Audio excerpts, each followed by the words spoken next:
26 es como una canción de alabanza con una visión profética de la victoria final de Dios.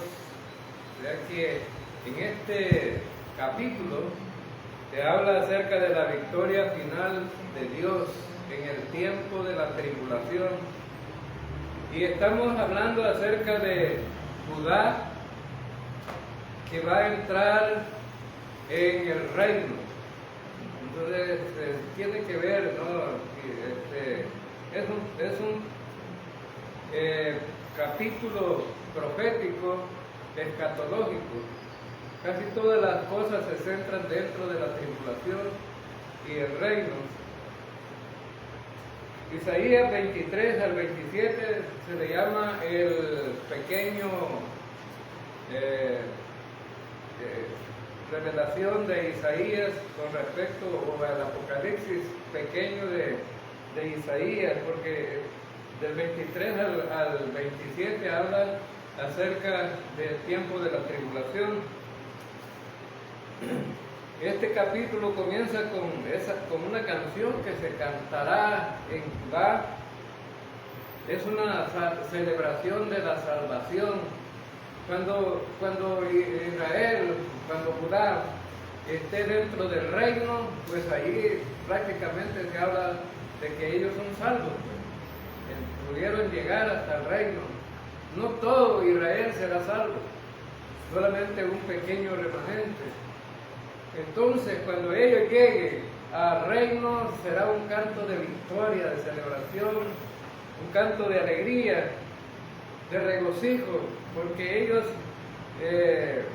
están ya salvos dentro del reino y se les cumplirán las promesas hechas a Abraham, a Isaac y a Jacob.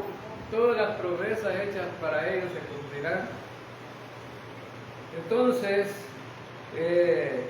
esta celebración de la salvación se dará en la tierra de Judá, pero cuando hablamos de Judá estamos hablando de Jerusalén, es decir, estamos hablando acerca de la ciudad establecida por David, pero también estamos hablando de la nueva Jerusalén, Versículo 1 al 2.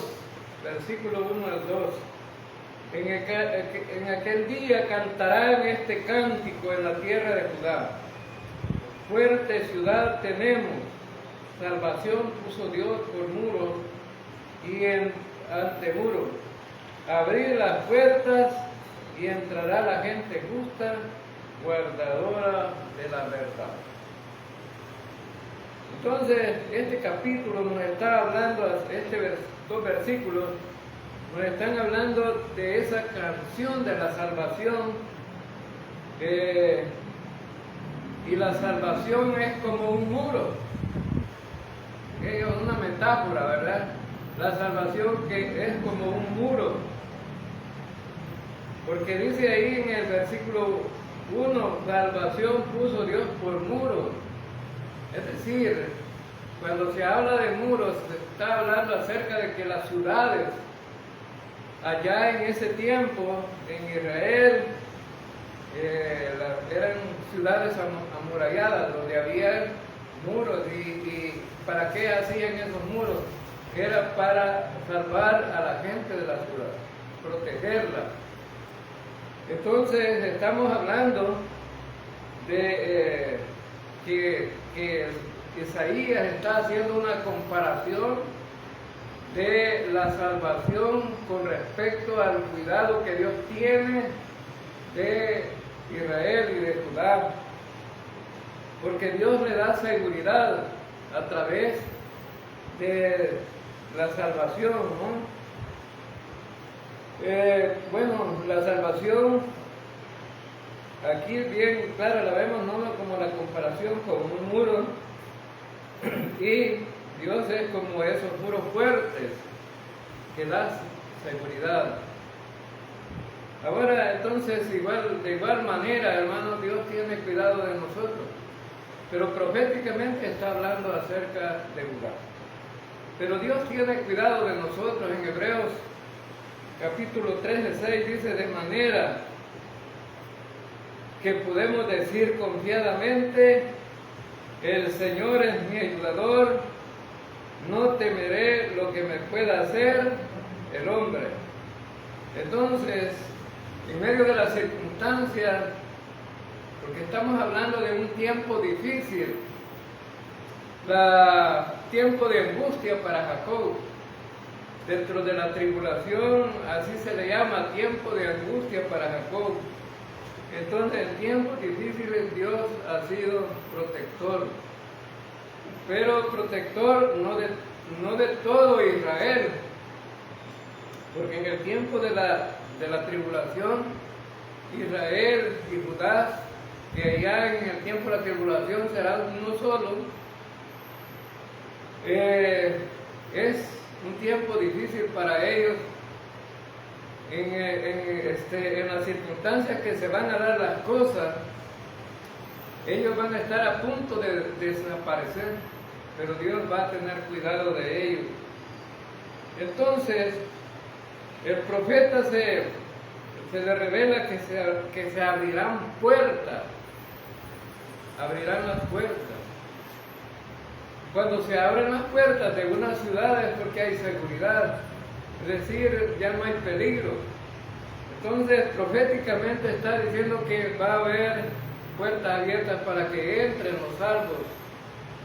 Entonces, porque dice que en el versículo 2,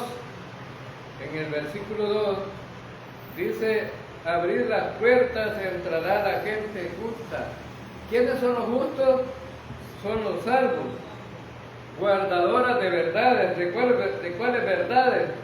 Pues ellos confiaron plenamente por la fe en Cristo, en el Evangelio. Allí en la tribulación van a creer el Evangelio, van a creer en el Mesías, van a creer quién es su Salvador. Esta gente es la que califica para entrar por las puertas, porque ellos serán salvos, no así los que no confiaron, por supuesto, ¿no? Esta gente es la que conoce la justicia de Dios, porque a través de la justicia de Dios somos justificados por medio de Jesucristo. No porque lo merezcamos, sino más bien porque Dios le pareció justificarnos a través de Cristo, de su Hijo. Entonces, de igual manera, Judá será justificado delante de Dios a través de la justicia de Dios y por haber conocido la verdad revelada. Y recuerden, hermanos, que ¿quién es la verdad? Jesucristo. Yo soy el camino, yo soy la verdad y yo soy la vida, yo soy la verdad, dijo Jesucristo, ¿no? Entonces, este cumplimiento de esta profecía se va a dar en el reino, no fuera del reino. Bueno, Dios sacará salvo a Israel de la tribulación, ¿no? El remanente salvo. Versículo 3.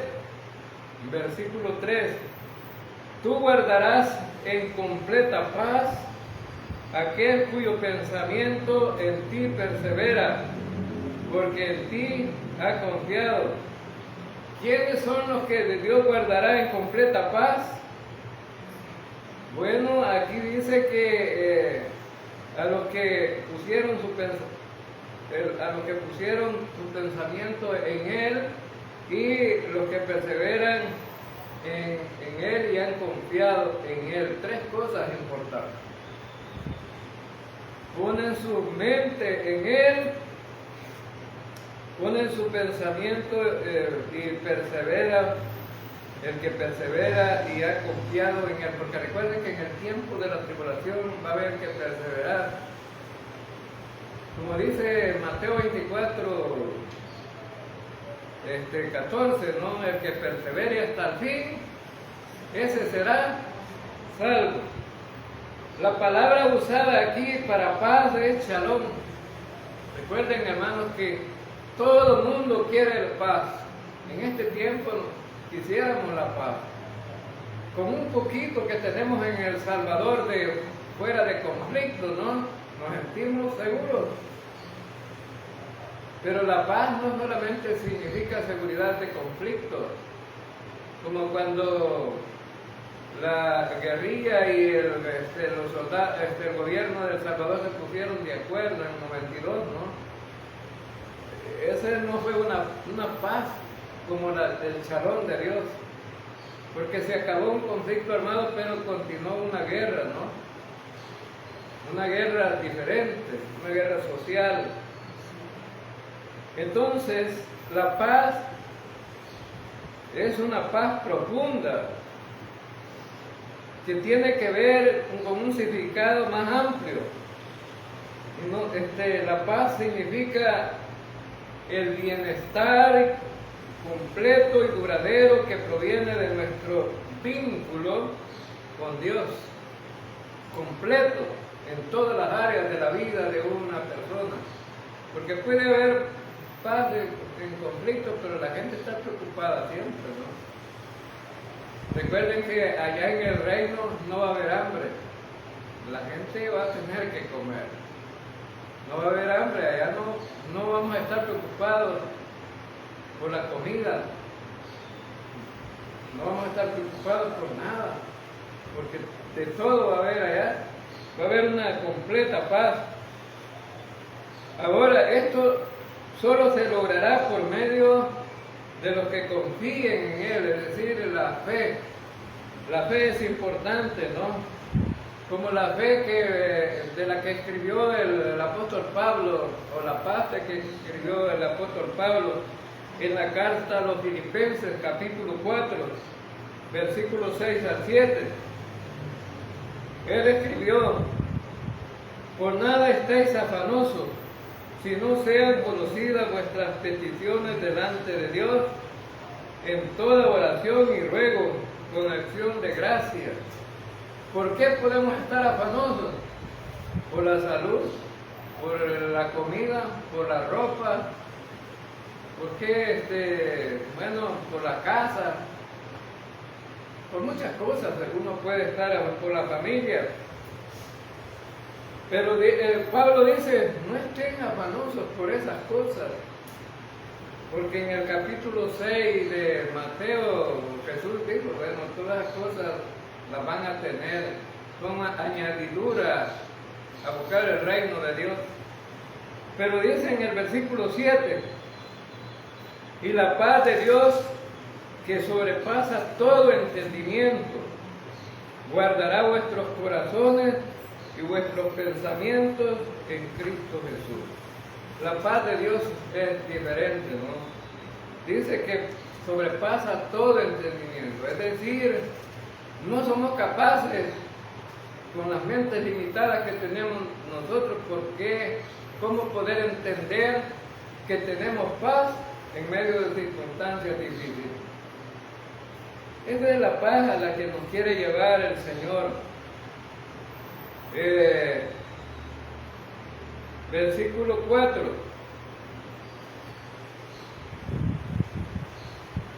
El versículo 4 dice: confíen en el Señor para siempre, porque el Señor mismo es la roca eterna.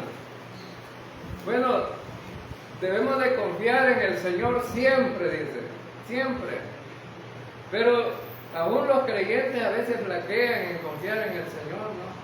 Cuando oramos y, la oración no es contestada como queremos, a ver, flaqueamos, Dios no me contesta.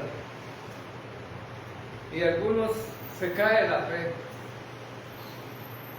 Pero el Señor dice que el Señor mismo es la roca eterna. Las rocas pueden llegar a ser eternas, hermanos. Las piedras del río pueden llegar a ser eternas, pueden ser grandes, y con los inviernos y las tormentas y van chocando una con otra hasta llegar a desaparecer, convertirse en arena. Pero el Señor dice que es la roca eterna, dice que nunca se acaba. Ahora, Esta es una metáfora, por supuesto, ¿no? El Señor habla de la confianza y la estabilidad y la fuerza que está en Dios. Cuando confiamos en Dios como la roca, nos da una seguridad, una estabilidad, una fuerza en nuestra vida, porque el Señor tiene cuidado de nosotros. Es decir, Él nos va a guardar, nos va a proteger. Cuando fíjense bien que vamos al Salmo 18, versículo 2. Dice: Jehová, roca mía y castillo mío, y mi libertador, Dios mío, fortaleza mía, en Él confiaré, mi escudo y la fuerza de mi salvación, mi alto refugio. Fíjense bien que toda la palabra que el salmista dice, mía, mía, mía, mío, o sea, está hablando que lo dice con propiedad, que es de él. La roca es mía, el castillo es mío, pero ahora todas las palabras que tiene este versículo, ¿de qué están hablando? Son palabras usadas para la protección. Una roca es una protección. Fíjense que habla de confiar, tiene poder, tiene fuerza, tiene escudo, tiene salvación, tiene refugio. Eso todo es para proteger. Entonces el salmista está diciendo, Dios es mi protector, Él es todo. Pero eso no significa que no tendremos dificultades en la vida, ¿no? No significa eso, sino que Dios es nuestro protector. Entonces, el salmista sentía la seguridad de haber confiado en Dios cuando escribió este versículo. Ahora en Dios tenemos seguridad. El castillo eran unos edificios muy fortificados, tenían muros alrededor bien protegidos, y a veces tenían un puente ahí para dejar entrar solo los que ellos querían. De lo contrario, los enemigos solo podían llegar afuera a estar viendo el gran muro, y allá arriba estaban los soldados cuidando para tirar las flechas, ¿no? Era una protección. Entonces así es Dios también. Entonces vemos que el salmista estaba diciendo, no, Él es mi protector. Versículos 5 y 6, versículos 5 y 6. Él humilla a los que habitan en lo alto, abate la ciudad altiva, la nivela hasta el suelo y la arroja al polvo. Los pies la pisotean, los pies de los oprimidos, las pisadas de los pobres. Entonces, ¿de qué estamos hablando en este versículo? Este versículo habla de dos tipos de personas. Y está hablando acerca del juicio de Dios para los orgullosos y arrogantes. ¿Quiénes son los orgullosos y arrogantes? Está hablando de aquella gente, o sea, dice que habitan en lo alto, y habla de una ciudad altiva. ¿Te recuerdan que en Apocalipsis vimos cómo la ciudad altiva era la Babilonia, la grande? Ahora, entonces, pero hay un contraste aquí, que el Señor le da vuelta, ¿no?, a la moneda. Primero los antiguos, los que tienen el poder, la fuerza, humillan al pueblo, no tienen nada. A los desvalidos tienen que hacer lo que ellos dicen, porque si no, no tienen nada. Aquí habla de oprimidos. Ahora, pero el Señor va a humillar a este tipo de gente. ¿Por qué los va a humillar? Porque no creen en Él en primer lugar. No son salvos, están en contra de Dios. Ahora entonces es un juicio para ellos. Los pobres, los desvalidos, los que no tienen nada, dice que los van a pisotear. Dios le va a dar el privilegio de convertirlos en polvo. Entonces cambia la posición de la gente, ¿no? Cambia, no es seguro lo que tiene la gente. Esto puede caer de momento, alguien puede estar en lo alto y de repente estar en lo más bajo, en el suelo. Ahora en Proverbios 16, versículos 5 y 6, vamos a ver. Abominación es a Jehová todo altivo de corazón. Ciertamente no quedará impune, o sea que Dios va a castigarlos, porque es abominación a Dios el altivo de corazón. Con misericordia y con verdad se corrige el pecado, y con el temor a Jehová. ¿Y cuál es el problema entonces? Si se le puede aplicar, lo vamos a ver en un versículo más adelante, la misericordia y la verdad se le puede aplicar a esta gente arrogante, pero el problema es que no lo permite. Yo no necesito a Dios, dicen algunos arrogantes, ¿no? A mí me lo han dicho gente que tiene dinero, ¿no? Yo los he querido evangelizar, no necesito a Dios, ni tengo tiempo para él. Mi tiempo, mi Dios es mi dinero, mi poder. Entonces, pero ellos no permiten corregir sus pecados, no son pecadores, igual que todo el mundo. No tienen temor de Jehová. Entonces van a ser castigados, van a ser castigados. Entonces no quedará impune el castigo de ellos. No importa lo que tengan ni el poder que tengan, van a ser castigados. El versículo habla de la justicia de Dios con el pobre y los oprimidos, que van a derrotar pues a esas ciudades altivas, a los orgullosos, aquellos que no permiten que los humildes y los pobres puedan tener algo de parte de ellos, ¿no? Lejos de eso los humillan. Ahora, entonces, vamos a ver versículos 7 al 10. 7 al 10.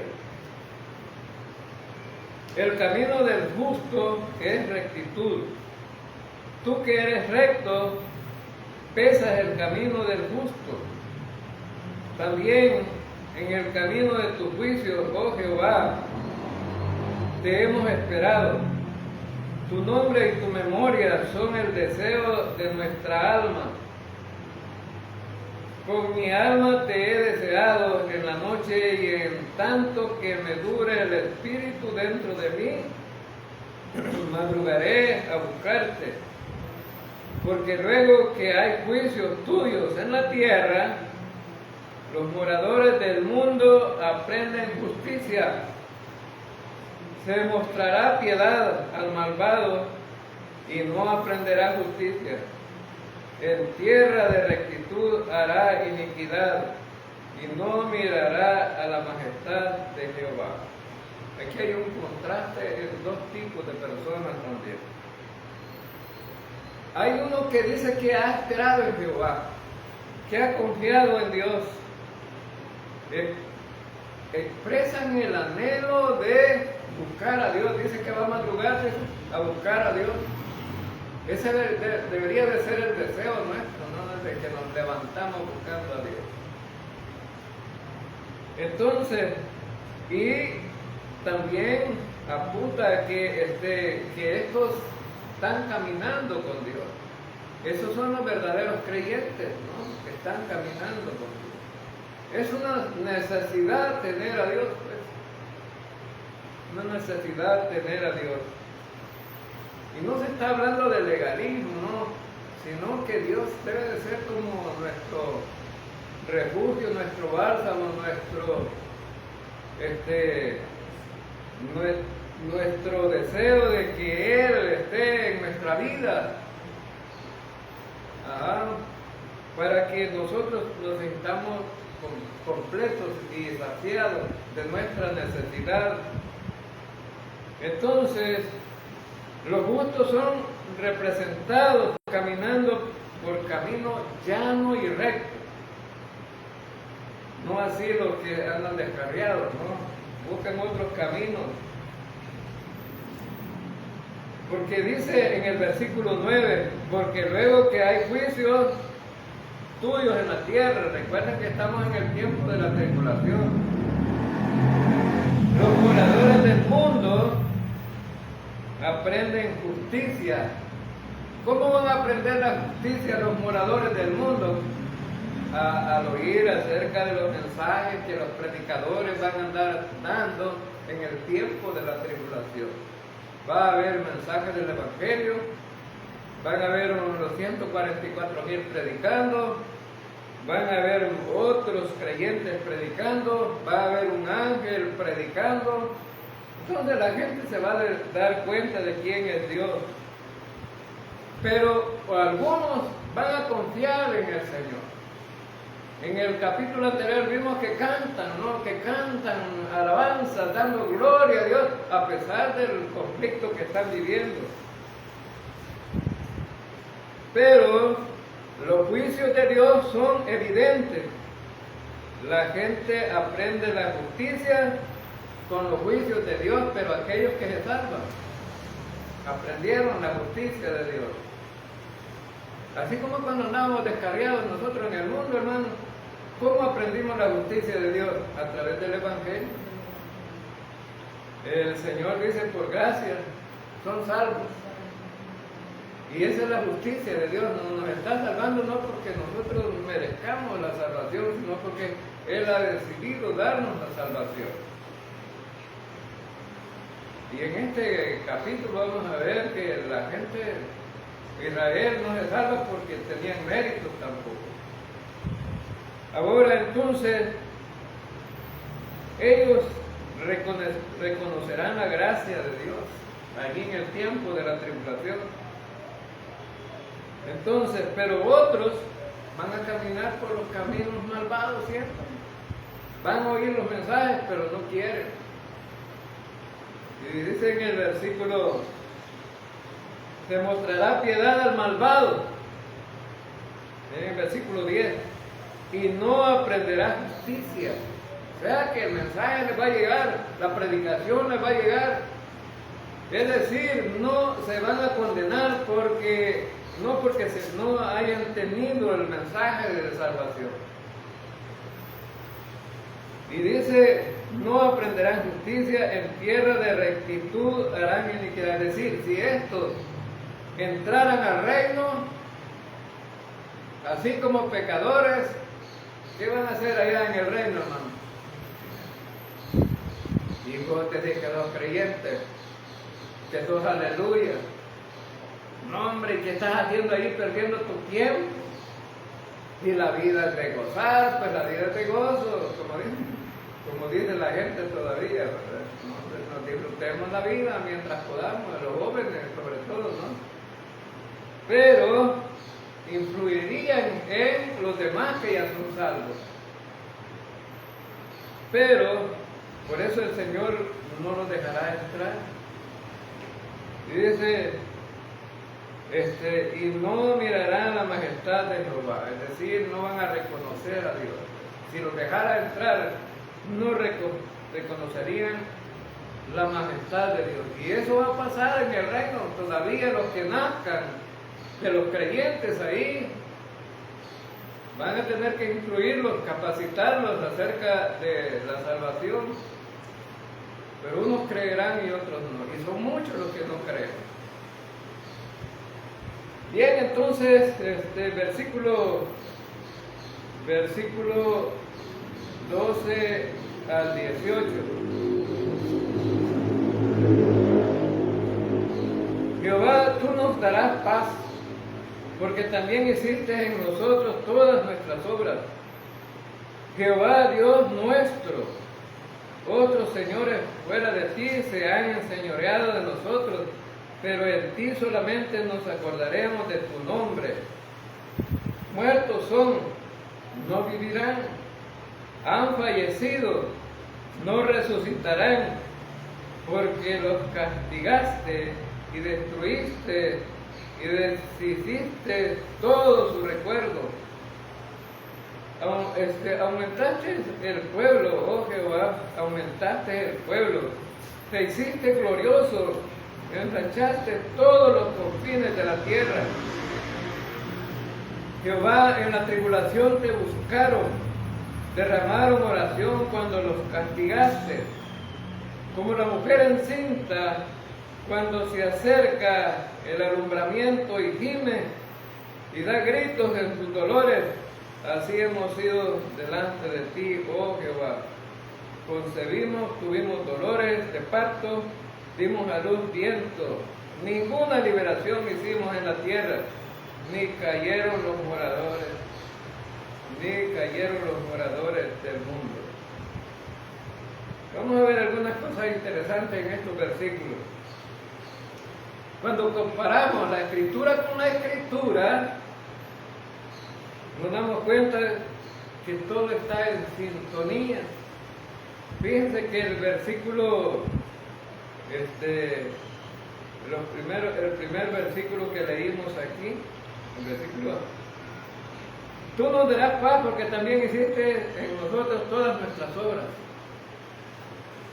Efesios capítulo 2, versículo 8 al 10. Porque por gracia sois salvos, por medio de la fe. Y esto no de vosotros, pues es don de Dios. No por obra, para que nadie se gloríe. Pero el versículo 10 que dice que Él nos ha hecho a nosotros para que hagamos obras que son las obras de Dios, que tú creaste para nosotros. Entonces, en este versículo 12 dice que Dios hizo las obras. No es que nos vamos a inventar cualquier obra, hermanos, que nosotros tenemos que hacer para Dios. Dios ya las estableció. En la Biblia ya están las obras. Porque la gente se inventa: voy a dar una moneda. Dice, voy a dar una moneda. No, las obras que Dios dice, pues si hay que visitar al pobre, ayudar al pobre. Pero no dice dar una moneda, ¿no? Hay que ayudarlo.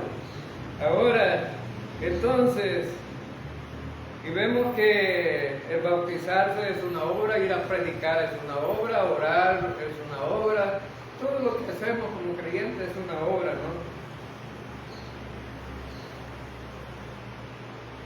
Y dice, otra de las cosas que vemos aquí, que los verdaderos creyentes de Israel dejaron la idolatría, y por eso entraron al reino. Jehová Dios nuestro, otros señores fuera de ti se han enseñoreado de nosotros. Cuando habla de señores aquí, no está hablando en sí de personas.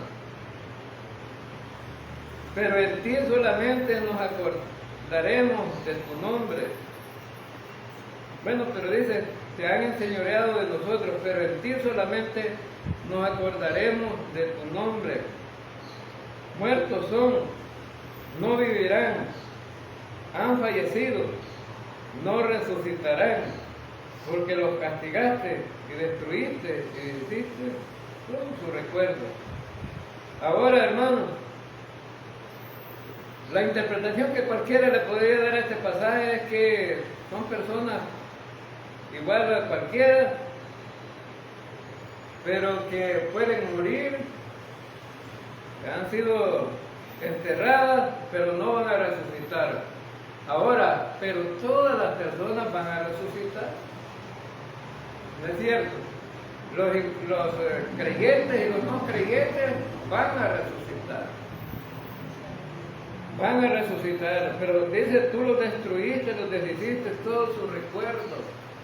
Ahora, es que la idolatría es una de las cosas que más ha aborrecido Dios a través de la historia de Israel. Eso era lo que les enfatizaba. Cuando van a otros pueblos, no practiquen la idolatría de los pueblos paganos. Entonces la idolatría, entrado en el reino, no va a volver nunca más. Va a morir. Se va a acabar. El único que pueden adorar es al Mesías y a Jehová Dios, al Rey de Reyes y Señor de Señores. Han fallecido y no resucitarán. Para siempre morirán. Ahora entonces, ese es precisamente interesante, ¿no? En el versículo 15, dentro de la tribulación no solo Israel será convertido, sino gente de las naciones, y aumentará el pueblo santo. Aumentaste el pueblo, oh Jehová, aumentaste el pueblo, te hiciste glorioso, ensanchaste todos los confines de la tierra. Aquí está hablando que son toda la gente de todo el mundo. Jehová, en la tribulación te buscaron, derramaron oración cuando los castigaste. ¿Quiénes derramaron oración cuando los castigó? Israel, el remanente que se va a salvar. Es decir, esos son los que buscaron a Dios en la tribulación. Recuerden que la tribulación es como un filtro donde van a colar los verdaderos creyentes de Israel. Como dice Pablo, no todo Israel será salvo. Como mujer encinta, cuando se acerca al alumbramiento, gime y da gritos en sus dolores. Así hemos sido delante de ti, oh Jehová. Ahora, como la mujer encinta, es decir, dentro de la tribulación va a tener sufrimiento, ¿no? La mujer cuando está encinta y va a dar a luz, tiene muchos dolores de parto, ¿no? Y gritan y dicen, nunca más me voy a volver a embarazar, no voy a tener, porque es doloroso, ¿no? Los dolores de la mujer en parto son tremendos, ¿no? Y la mujer dice, a veces se arrepiente, a veces salir embarazada, ¿no? Para mientras nace el niño, ¿va? Cuando nace el niño, se le olvida todo. Entonces, la tribulación pues es una disciplina para Israel. En la tribulación Israel buscó a Dios y fue salvo. Aquellos que buscaron a Dios. Hubo conversión. Igual como cuando la mujer da el alumbramiento, ¿no? Da un bebé, es un fruto, ¿no? Que nace. Entonces, la conversión de los creyentes judíos es como ese fruto que produjo, ¿no? La disciplina que recibieron. Es decir, hubo conversión. Como algunos que dan testimonio, ¿no? De su vida y dicen, yo andaba perdido en el mundo, estaba en esto, en lo otro, sufriendo y era tremendamente castigado, pero me encontré con el Señor y todo ese dolor y sufrimiento se me olvidó porque ahora soy salvo. Entonces, dice que pues Dios va a quitar la tribulación y ser liberados porque ya aprendieron, ¿no? Con la disciplina que le puso el Señor. Mateo 24, 21 y 22. Porque habrá entonces gran tribulación, cual no la ha habido desde el principio del mundo hasta ahora, ni la habrá. Y si aquellos días no fuesen acortados, nadie sería salvo. Mas por causa de los escogidos, aquellos días serán acortados, ¿no? Cuando Israel está a punto de morir, está a punto de fracasar, Dios detiene, salva a Israel. Viene Jesucristo en la segunda venida y castiga a los enemigos de Israel. Lo libera, lo salva. Ahora también en el versículo 19,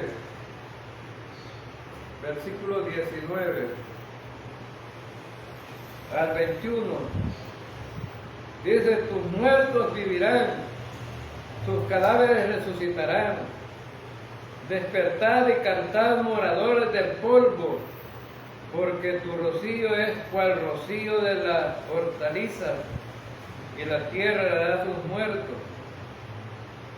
Anda, pueblo mío, entra en tus aposentos, cierra tras sí tus puertas, escóndete en un poquito, por un momento, en tanto que pasa la indignación. Porque he aquí que Jehová sale de su lugar para castigar al morador de la tierra por su maldad contra él. Y la tierra descubrirá la sangre derramada sobre ella, y no encubrirá ya más a sus muertos. ¿Qué es lo que encontramos en estos versículos? Isaías ve una visión poderosa de la resurrección, como está allá en Daniel capítulo 12, versículo 1 al 4, habla acerca de la resurrección, tanto de los creyentes como de los no creyentes. Pero dice que los justos, los muertos justos, vivirán, se levantarán del polvo, resucitarán. Habla de la resurrección que va a haber dentro de la tribulación. Al final va a haber una resurrección para los judíos y para los creyentes que mueran dentro de la tribulación. Va a haber una resurrección ahí. Ahora, entonces, recuerden, hermanos, que el tema de la resurrección se discute mucho aquí en el Nuevo Testamento, ¿no? Nosotros entendemos mucho de la resurrección, cómo va a ser, ¿verdad? Y la primera resurrección, ¿cuál fue? La primera resurrección que hubo, la de Cristo. Primicias, las primicias se dieron con Cristo, ¿no? Ahora, ahí en 1 Corintios 15, versículos 9, 20 al 22 dice: mas ahora Cristo ha resucitado de los muertos, primicia de los que durmieron es hecho. Porque por cuanto la muerte entró por un hombre, también por un hombre la resurrección de los muertos. Porque así como en Adán todos mueren, también en Cristo todos serán vivificados.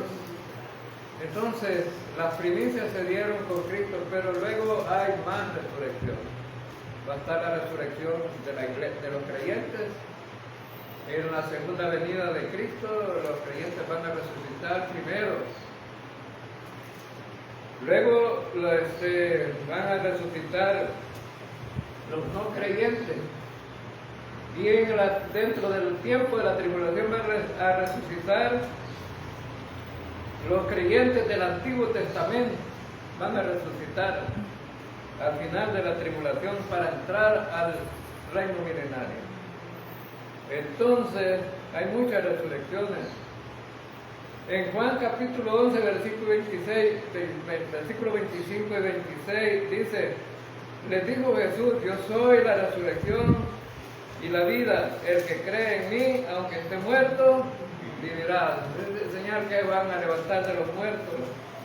Y todo aquel que vive y cree en mí, no morirá eternamente. ¿Crees esto? Entonces, los creyentes, aunque estemos muertos físicamente, un día nos vamos a levantar, vamos a resucitar y vamos a estar con Cristo para siempre. Veamos el versículo 21 y dice: porque he aquí que Jehová sale de su lugar para castigar al morador de la tierra por su maldad contra él, y la tierra descubrirá la sangre derramada sobre ella, y no encubrirá ya más a sus muertos.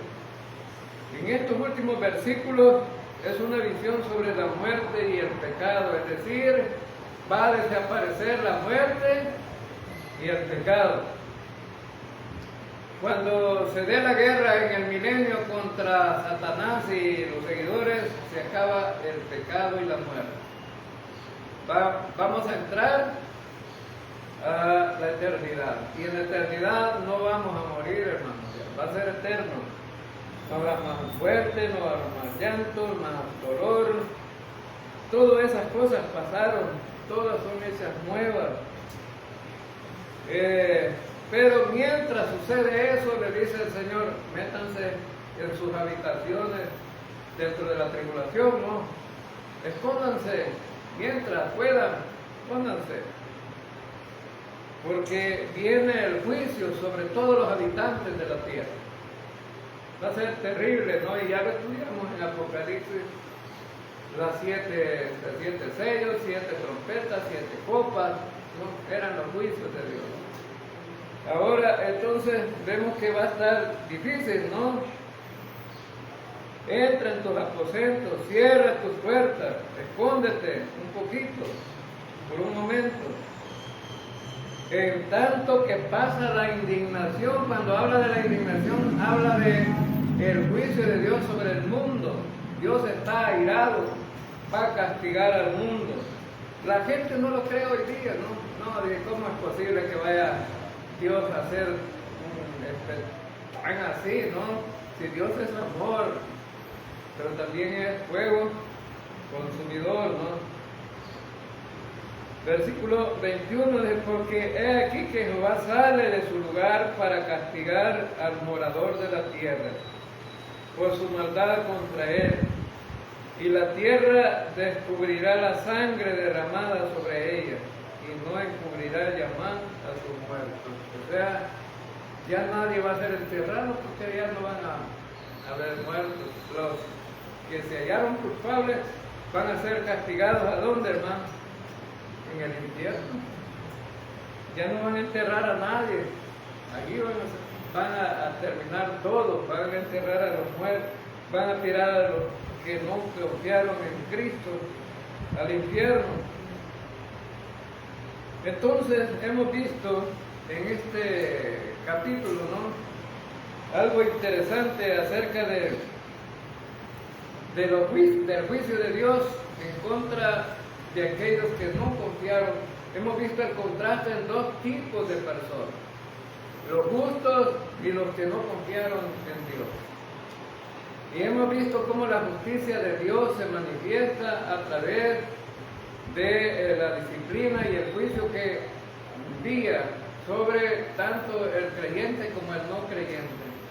Y estamos hablando de Israel, ¿no? ¿Verdad? Creyentes, pero que fueron disciplinados y fueron metidos en la tribulación con un propósito, que verdaderamente se convirtieran al Señor, aquellos que verdaderamente iban a ser salvos. Muchos se iban a condenar porque decidieron no confiar en Cristo, siguieron el anticristo, no confiaron en el Señor, fueron duramente castigados y serán enviados al infierno.